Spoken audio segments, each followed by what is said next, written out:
Hello again, welcome back to Asgard, and welcome back to Dungeons, Dragons, and Space Shuttles. So we're picking back up not long after last episode. It's been maybe 30 minutes or something like that. I went ahead and we actually had some of these made up from a previous setup that we didn't end up using. And I also made up a Project Red comparator, because these are kind of nice because they can go on walls and all that stuff. And then oh yeah, and then I got this, a timer from Project Red. So we've got those things, and that's gonna get us started with what we need to do today. It's still raining, or it's raining again. It's because I never sleep. And for the record, this does work. It doesn't shut off the placer, so I've just put a piece of cobblestone. Of course, we might do some moving around today. I think where I've got this stuff is probably going to be permanent. Because my idea is you'll be able to walk in and there'll be like maybe a little building, or I'll probably have it open so you can see it. Of course, the cobblestone will be gone, the lever will probably be gone. We'll probably use something else for it. Well, anyways, what we're going to do, let's come over here to the mana pool. And the question is this where I want to keep the mana pool? And I'm noticing if I just do a spreader per intrapenium, they actually empty out pretty quick. That's something I need to find out real quick, is if I do that, okay, let's see how fast one of these fills up. Okay, I mean, whenever you're counting seconds in your head, it's never accurate. So I just kind of use it as a rough guesstimate sort of thing, and leave some room for any kind of error. But I counted 44 seconds that it takes for an intrapenium to empty, and the mana spreader that it's attached to empty as well. Of course, right now we're using just these mana spreaders, and actually that's going to change. One thing we should go ahead and craft before we even get started is we need to actually craft a potency lens. These are runes of fire and then mana lenses. So let's see. I've actually got some more steel running right now because I'm starting to get low. I've got a stack running over there. But let me see. I have 27 steel ingots. We're just going to go ahead and use all of these. And then I'm going to have to get some runes of fire. I'm going to need 3 of these, unfortunately. Okay, I think I've got everything that I need. I'm going to be crafting... I got to craft a couple things as we go through this episode, but that's okay. Let's go ahead and get our 27... Oh no, it's actually iron in this pack. I keep getting it mixed up. It's normally steel, like in every single pack. So it actually confuses me in this pack. So I'm going to do a half stack of mana steel. Okay, so I've got 34 in total. That should be good. So let's go ahead. I'm going to craft up 3 runes of fire real quick. I'll be back in just a second. Okay, I've got 3 mana lenses, and I've got 3 runes of fire. We're just going to combine these. Now you can also make a dual mana lens if you want, by using 2 different mana lenses and a slime ball, and you can make one that has 2 effects. Later on, we probably will upgrade it with, say, velocity or something like that, but I'm actually not worried about that right this second. Just getting a potency lens will be good. That'll be perfectly fine. And then we'll go ahead and just take these and just right-click, right-click, right-click, and then let's try this one more time. Let's do a time test. Okay, now it was about 20 seconds. Okay, it should be about double the speed, roughly. Because it's carrying double the mana. It does slow down the speed of the travel by a little bit. That's where velocity lens. Velocity lens does decrease the amount that it carries, so we'll have to test it. But yeah, anyways. But right now it's about 20 seconds, and then if you tap on the gunpowder explosive time, I'm going to say, just for safety's sake, I'm going to say about 25 seconds to empty a mana spreader. Okay, or maybe. What?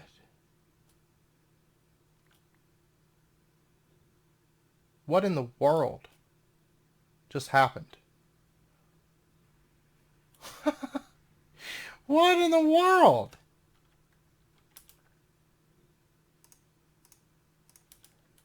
Okay, well, whoever did that, I don't appreciate it at all. And I'll be honest, I haven't the slightest clue what happened. I mean, they destroyed my Twilight Forest portal and everything. And there's no mob. Okay. Well, anyways. But anyways, what's going to happen is it's going to send the mana it's going to send more mana at a time. Okay. And so thus it's going to empty out the Intrepiniums a lot faster. And I mean, realistically, if I was to put, say, probably like 6 Intrepiniums here, or maybe 7, or maybe 10, I don't know. But we could actually, yeah, see, it's already emptied out, and then it's going to empty that one out. If I was to do, like, say, 6 Intrepiniums, 1 placer, it wouldn't be able to keep up. So realistically, we could have this thing just set to just constant redstone, and it would just keep, exploding and keep causing mana, creating mana. And I mean, that is an option that we could do. That wouldn't be bad. Now, long term, if you want to upgrade this, what you can do is you can have your placer place like up here, and it places the TNT forward, and the TNT will get ignited, and then it'll fall down. And so basically, it will just constantly place TNT. Just, because the placer doesn't take very long to place, and the TNT is being auto-ignited. So what's stopping the placer right now is because it can't place anything in that block space until that TNT is gone. So if you want to speed it up further, you can do that. But one thing I noticed, this isn't in the same chunk. I just thought about that. I should probably put all this in the same chunk. So we're going to do that just really, really quick. So we're going to set up our placer, I'm thinking, just right over here instead. Technically, I could put it underground. So we wouldn't have to have the building setting there. I mean, that's an option. But then again, this is very, very temporary, kind of, because once we get new spreaders, and I don't know that I'll even upgrade it, though, in truth, until we get the Gaia spreaders. Like, I don't know that I'll do the big upgrade until we get Gaia spreaders and we get a lot of them. But we'll probably just upgrade it as we go and then make a big adjustment later on, I'm thinking, is probably how we'll do it. But yeah, so I'm going to move this over, and see, that saved it. Cool. And then let me just connect this over. That way we won't have to worry about maybe this chunk gets loaded, because I don't actually have chunk loaders in this area at the moment. I'm just loading it myself, so it's probably for the best. So this has got TNT. Yes. One thing I think I'm going to do is go ahead and chunk load that. So I'm going to remove that chunk load, and we'll set it over here. So that way that chunk stays loaded. We don't have to worry about, hopefully don't have to worry about it unloading. So there we go. Okay, so now we should be good. So what we're going to do is, let's start over here, and let's dig down right in here, and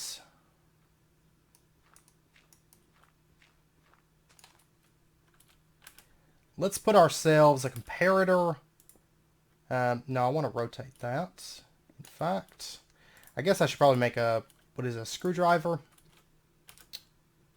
Well, actually, I think a block rotator will work too, but if I do that, yeah, there we go. So it's sending the redstone from, it's reading that mana pool, basically, and it's sending a signal down. Well, actually, I can do that. Comparator feeds down to this dark block. The redstone comes out, and it looks like it's a power of 2 that's coming out of the comparator at the moment. Let's see, is that accurate? Yeah, probably something like that. So anyways, so we'll do that. So the redstone comes out right here. And then what we're going to do is, let's dig this out. And let's see. Let's pop up here. Let me actually remove these chunk boundaries. Let's now make a standard comparator. We don't actually need one of the fancy ones. We can just use a regular one. So there we go. There's that. And let's pop over. Still have no clue what caused that explosion. A big super explosion. I haven't the slightest clue. Okay, so we're going to set up our comparator right there. So right now it's got a signal. And then right over here, we're going to set ourselves up a bookcase. And we're going to say, let's do like right here. Okay. This will be 11. Okay, so it's going to, it's not going to emit a signal until this hits 11. Okay, 11 or higher. And then what we'll do, we'll put that dirt back. We'll put our redstone down, coming out of there. And then, let's see, right over, oops. Okay, right over here is where our auto placer is. And so what we're going to do, let me fix this back a little bit. What we're going to do is, let's pull up this here. Well, actually, we'll leave. See, I've got to go get a torch really quick. And so what we're going to do, let's put down a dirt block here. So this has got, it's got a signal coming out. Oh, it's because of this. Let's break that off. Okay. Oh, and that block there is activating. Okay, so now it's not sending redstone. It was basically sending redstone out of the bookcase into these. So right now it's not emitting any redstone signal because it's not equal to a redstone power of 11. Okay, so then what we want to do, we're going to go ahead and set up a, right over here, we're going to have a torch that comes out, and then redstone, wait, I don't need the torch. I don't know what I'm thinking. Because we're using this timer, so we don't actually need the torch. My bad. We're going to set up this timer here. And you can see that it's going to rotate, it's going to emit a redstone signal, it's going to rotate again, it's going to emit a redstone signal. But as soon as this has a redstone pulse from back here, it's going to stop, basically. So, for example, if I remove this, you can see the timer doesn't do anything. Okay, it doesn't spin because it's getting a redstone signal from the back. Basically, the back and the two sides are inputs, and then the front and the two sides are outputs. You can input or output from the sides. Usually it's safer, or it's better just to input from the back and output from the front or the sides. You know, I tend to do that. So, but anyways, if we put this back in, put it back into there, we're going to set this to an interval of, let's see, we said it was about 25 seconds. We're going to say 30 seconds just to be safe.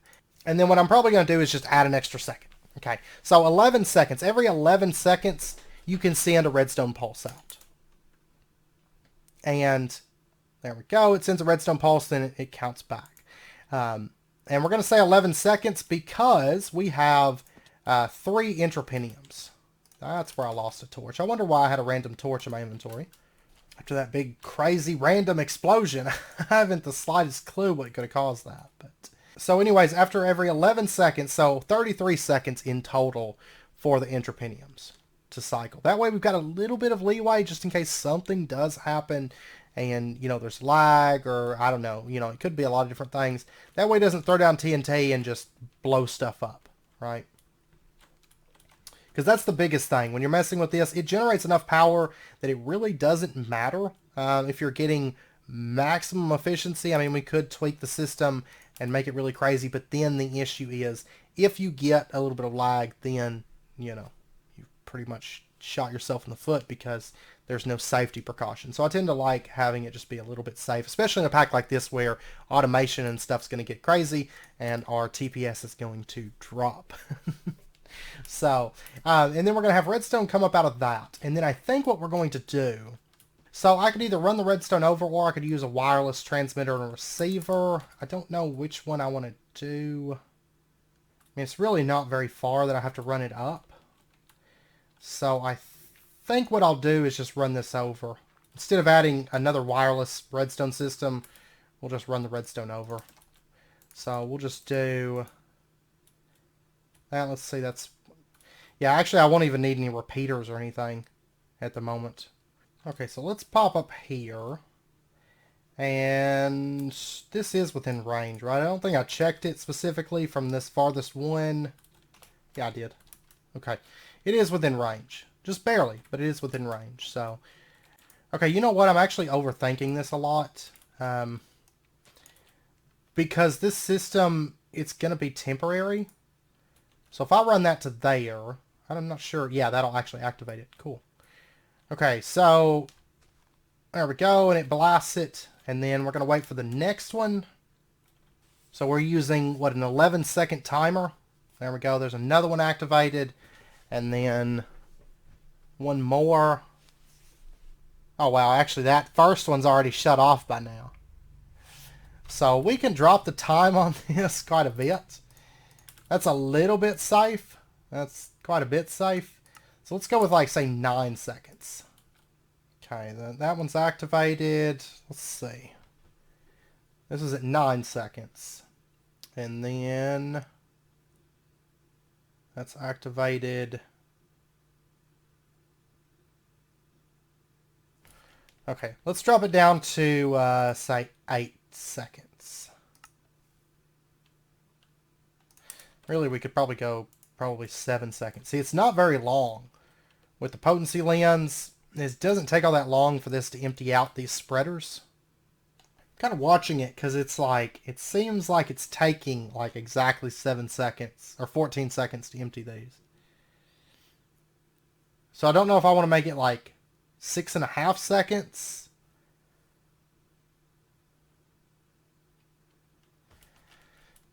Maybe. Oh no, I'm on 8 seconds. Okay, let's drop it down to 7 seconds.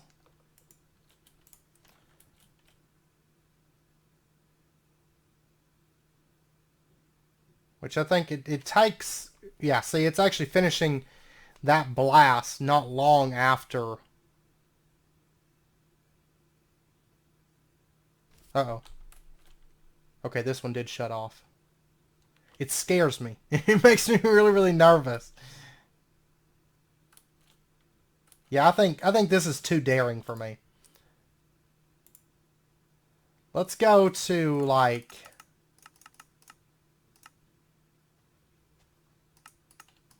7.7. Okay. Just so they have time. It scares me when they get down and it's like going off and they're ending like just in time, you know? It makes me very, very nervous. There we go. So then one should be ending. There we go. About the same time that one ignites.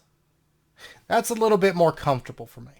I mean, really, we could have gone 7 seconds. It seems like that's probably about 100% efficient. It's going to run all the time. But if something does happen, you know, it worries me. And you could see, I mean, this mana pool is getting filled at a decent rate. With only 3 intrapeniums, it's getting filled at a decent rate.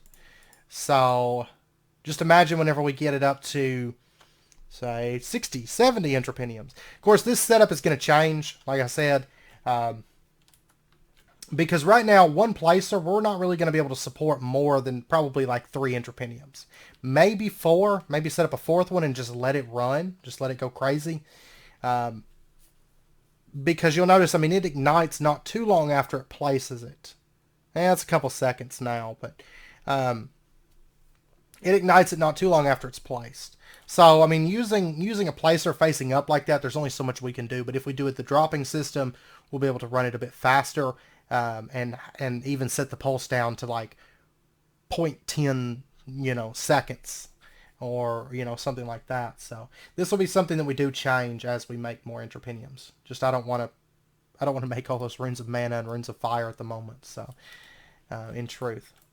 But yeah, this is filling up at a decent rate. I'm happy with it at the moment. I feel like I could tweak that timing, but then I get nervous and yeah, sometimes that third one's activating. So maybe we'll keep just one as like a safeguard kind of thing. I think I feel more comfortable with that. I don't want to start blowing stuff up because that's no fun. Plus, I don't really have the TNT. Like right now, yeah, it's running and it's cool and it's staying filled on TNT, but that's not going to last very long.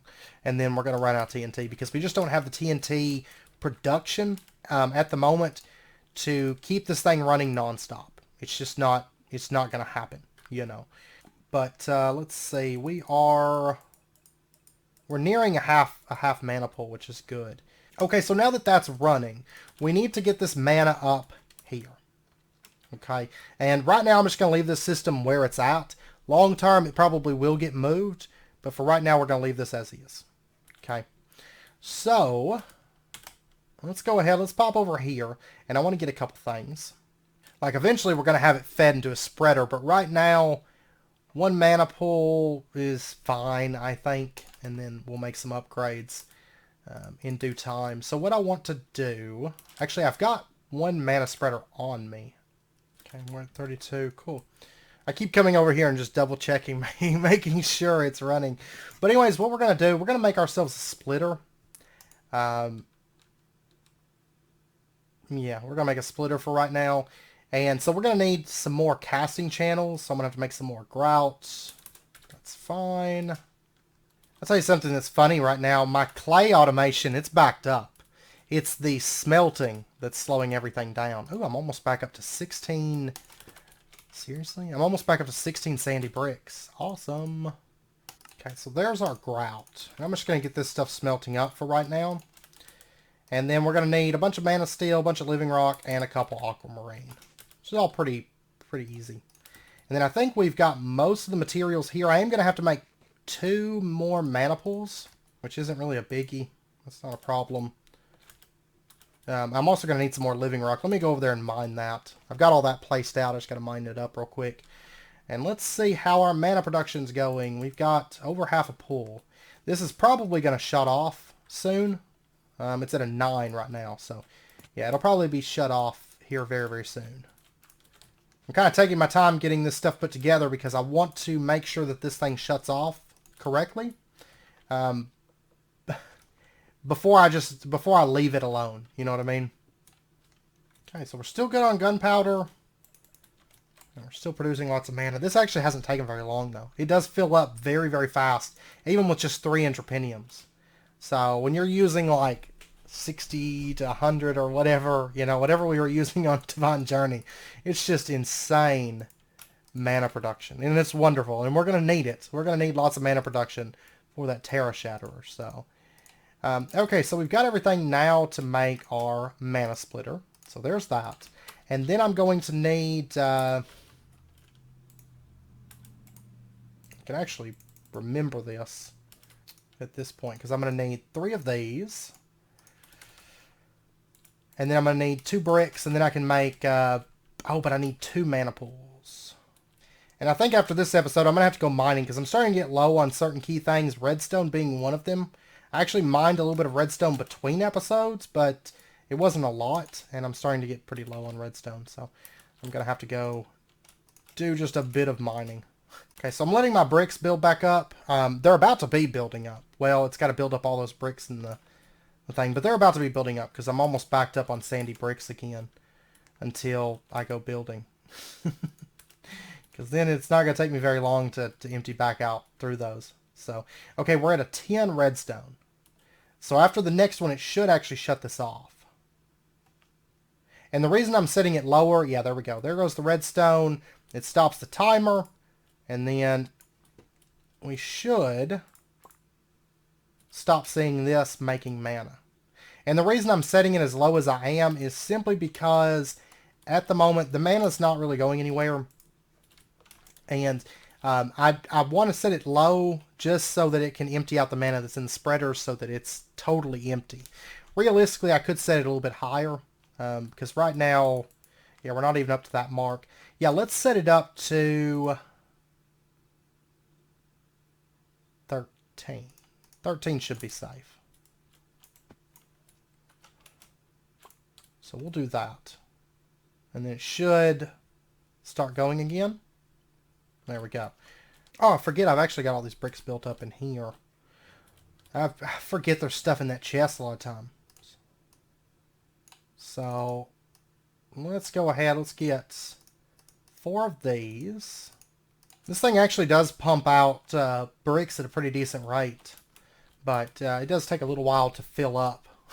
And it's so fast to burn them out. Like, just to burn through them. Because after building that factory... I don't even know how many stacks it was, but I think it was probably over 16 stacks already, and I am not even like done with it. So, okay, so let's go ahead and get 2 pools. And oh yeah, I forgot my infused silicon. Let's grab that. And these we're not going to replace, like ever. One thing we could do, I guess, though I'm not really sure. I'll show you this, but I'm not sure what colors I want to go with. I'll tell you what, let's go with purple for now. Let's go with purple. And let me grab this. And I'll just show you this, and then later on we can always change it if we want to. But we're going to set the splitter up right here. And hopefully that's not too far. I don't think it'll be. Then we're going to put a mana pool there. And this will probably all change a bit as time goes on. That there, and then we're going to do a mana spreader here. We're going to bind this down. And it's clearing it, that's good. And I'm going to steal this mana spreader for right now. I'm probably just going to use this for like infusions or something. And then we'll set another mana pool right here. And we're going to bind this one down.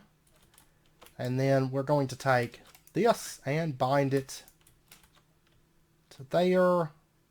It doesn't look like it has any drop-off yet. Now, chances are if I put a potency lens on there, on that right now, it probably would have a bit of drop-off. But I think it's fine for now.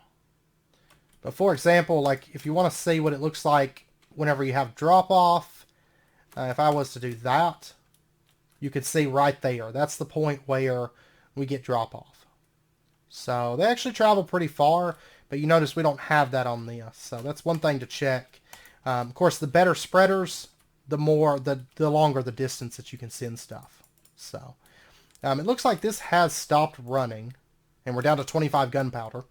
So there we go. But this is filling up these pools. And once these pools get over, let's say over like halfway, it's probably going to take a little while. But once these pools get over halfway filled, then we will activate the portal. But not until then. And I've actually got the stuff to make another piece of Terra Steel, so I'm going to do that. Let me grab a diamond. And there we go! Piece of Terra Steel. Awesome. But anyways, this floral purple powder, what I was going to do with this is if we take this and we right-click, we can make our actually, I wonder if you could do... you can't do mana splitters. So it's still probably better just to keep it white, I think. But, yeah, we can color these if we want. So, I don't know. We might color them to something. We're going to make them purple for now. And I guess I'll make this one purple, too. There we go. But the pools, we're not going to make any of the other pools, chances are, until, because this one's just so expensive. It's not really that expensive, but it's just not worth it. Plus, I don't really care for it visually. I don't think. I don't know. We might make it. For certain areas. Maybe for the elven areas. But we're not going to make any pools until we make this monstrosity here. So, this is going to be late game. But, yeah. So, anyways, we've got to get this thing filled. It's going to take a while. It really, really is. Because I've only got the one spreader moving. Once we get to the elven spreader, I will probably put a... I don't know if I'll put a velocity lens or a potency lens on it. But I will put some lens on it once we get to that point. Because right now this is crazy slow. But if I try to put a potency lens on that, it's going to have drop off pretty quick. So for example, if I shift right click and I put this on there, yeah, you can see right there is the drop off point. So I'm losing mana after, like, I don't know how much mana it is. I want to say it's like half or something. That just starts to, well, no, because it drops off gradually the farther it goes.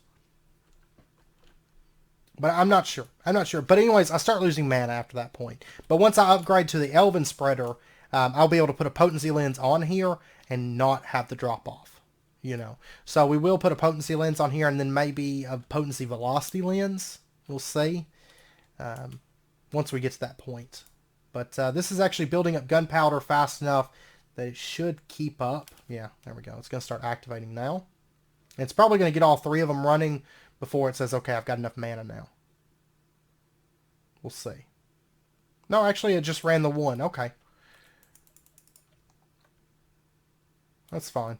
Eventually, we're going to have these are all going to feed into a splitter, and then there's going to be lots of spreaders pulling out of the main mana system, and then we'll probably set up like a secondary and multiple mana systems. So it's going to become lots of fun, lots and lots of fun. So depending on our mana needs, we'll see. But yeah. I don't think this pack... I'm not sure if this pack has any of the Britannia add-ons. Like, Britannia needs it. It does have Magic Bees, which has some Britannia stuff. Okay, yeah, I don't think it has any of the Britannia add-ons. Aside from just Magic Bees. So, we won't have, like, any of the other stuff to take into consideration. But I think at this point we can pull off all these Endo Flames, because we don't really want these anymore. It was fun while it lasted, but these things, goodbye. I'll probably just use them for decoration at this point. Wow, this still hasn't even... Because it's basically it's sending one burst at a time, and it's splitting it to where it takes 2 bursts to send out 1 burst, and they're not upgraded or anything, so it does take a while. And there's no sense putting potency lenses on these until we put a potency lens on this. So, but once this does get filled up, it shouldn't have any issues upkeeping it for right now, for our needs. So, but we will upgrade this mana transfer in due time. Anyways, I know it's about wrapping up point for this episode, so I'm going to end this one out here. Next episode, whenever we come back, we're going to switch gears. Well, actually, we're going to start off getting into just a little bit of this, and then we're going to switch gears for right now. We're going to move on to something that's not Britannia, because we got some automated mana, and... it's going to make our Britannia life a whole lot easier, but I don't want to... I want to switch over and do something else other than just Britannia for a whole bunch of episodes. So, plus we're kind of working towards our exploration stuff, so I want to continue working towards that next episode. So, or at least the next phase of that. So, anyways, I hope you guys enjoyed the episode. If you did, as always, be sure and hit that like button. And go ahead and subscribe if you're not already to stay updated with when new videos come out. And I hope to see you guys next time. So until then, as always, do take care, stay safe. I'll see you guys then.